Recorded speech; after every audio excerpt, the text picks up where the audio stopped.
দক্ষিণ এশিয়ার ভূরাজনীতিতে কি এক নতুন সমীকরণ তৈরি হচ্ছে? বাংলাদেশের অভ্যন্তরীণ বিষয়ে যে কোনো ধরনের বিদেশি হস্তক্ষেপের বিরুদ্ধে এবার সরাসরি অবস্থান নিয়েছে পরাশক্তি চীন। কিন্তু প্রশ্ন হচ্ছে, বেইজিংয়ের এই স্পষ্ট বার্তা আসলে কার উদ্দেশ্যে? চীনের রাষ্ট্রদূত ইয়াও ওয়েনের এই বক্তব্য কি দিল্লির জন্য এক প্রচ্ছন্ন হুঁশিয়ারি?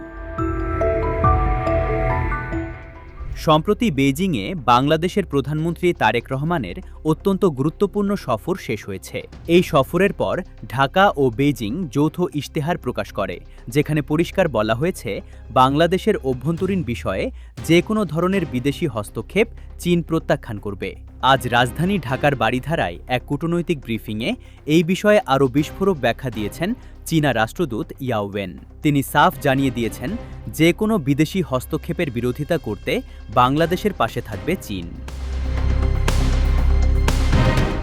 ভূরাজনৈতিক বিশ্লেষকরা বলছেন, চীনের রাষ্ট্রদূত সরাসরি কোনো দেশের নাম না নিলেও এই বিদেশি হস্তক্ষেপের ইঙ্গিতটি কোন দিকে তা বুঝতে বাকি থাকে না।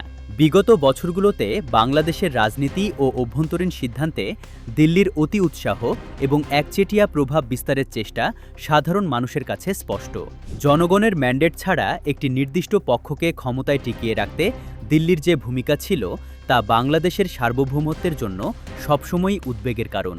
আর ঠিক এই জায়গাতেই চীন বার্তা দিয়েছে, তারা বাংলাদেশের সার্বভৌমত্ব রক্ষায় এবং যে কোনো বাহ্যিক চাপ মোকাবিলায় ঢাকার পাশে আছে। শুধু রাজনৈতিক সমর্থনই নয়, এই সফরে আলোচনা এসেছে প্রতিরক্ষা সহযোগিতা গভীর করার বিষয়েও। বিভিন্ন গণমাধ্যমে খবর এসেছে বাংলাদেশ চীন থেকে অত্যাধুনিক J-10C যুদ্ধবিমান কিনতে পারে। যদিও কূটনৈতিক কৌশল হিসেবে রাষ্ট্রদূত এই সুনির্দিষ্ট কেনাকাটা নিয়ে সরাসরি মন্তব্য করেননি, তবে তিনি স্পষ্ট করেছেন, প্রতিরক্ষা সহ সব ক্ষেত্রে দুই দেশের সহযোগিতা আগামী দিনে আরও এক ধাপ এগিয়ে যাবে। 50 বছর ধরে বেইজিংয়ের নীতি অপরিবর্তিত রয়েছে, তবে বর্তমান বৈশ্বিক প্রেক্ষাপটে বাংলাদেশের নতুন সরকারের সময়ে চীনের এই জোরালো অবস্থান দিল্লির একাধিপত্যের নীতিতে বড় ধাক্কা হিসেবে দেখা হচ্ছে। বেইজিংয়ের এই প্রকাশ্য ঢাল কি দক্ষিণ এশিয়ায় দিল্লির দাদাগিরি রুখে দিতে পারবে?